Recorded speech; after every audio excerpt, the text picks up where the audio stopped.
যে কোনো প্রতিষ্ঠানের প্রাণ হলো তার কর্মী। এই কর্মীদের হাত ধরে একটা প্রতিষ্ঠান উৎপাদনশীলতা আর উৎকর্ষতার শিখরে ওঠে।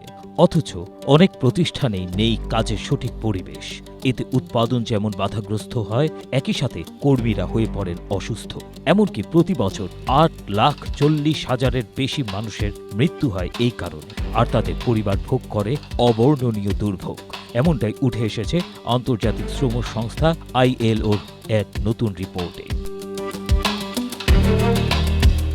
ILO বলছে, কাজের চাপ বা বসের অনেক বেশি চাহিদা যা পূরণ করা সম্ভব নয়, সাথে চেষ্টা চালিয়ে যাওয়া, প্রশংসিত বা পুরস্কৃত না হওয়া, যে কোনো সময় চাকরি চলে যেতে পারে এমন হুমকি আর ভয়ের মধ্যে থাকা, অনেক বেশি সময় ধরে কাজ করা আর কর্মক্ষেত্রে উৎপীড়ন ও হয়রানি, এগুলোর ভিত্তিতেই এই 8,40,000-এর বেশি মানুষের মৃত্যুর হিসাব তারা করেছেন।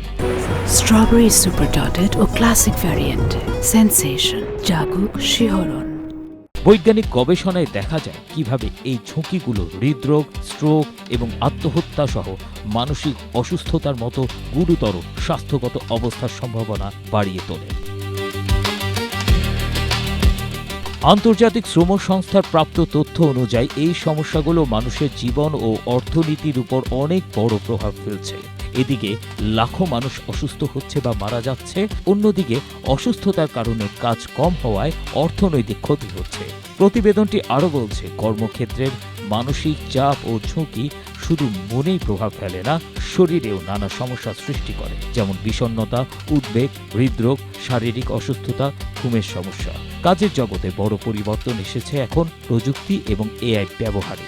এইসব পরিবর্তন ঠিকভাবে সামলানো না গেলে আগের মানসিক চাপ আরও বাড়তে পারে, এমনকি নতুন সমস্যাও সৃষ্টি করতে পারে। কর্মীর সিদ্ধান্ত নেয়ার ক্ষমতা, বস ও সহকর্মীদের সহায়তা এই ধরনের মৃত্যু ঠেকাতে গুরুত্বপূর্ণ ভূমিকা রাখতে পারে। এছাড়া কাজের সময়সূচি, চাকরির নিরাপত্তা এবং হয়রানি রোধের নিয়ম থাকলে কর্মীদের উন্নত মানসিক স্বাস্থ্য এবং কাজের ফল ভালো করতে পারে বলে জানিয়েছে ILO। ABM আজাদুজ্জামান, এশিয়া পোস্ট।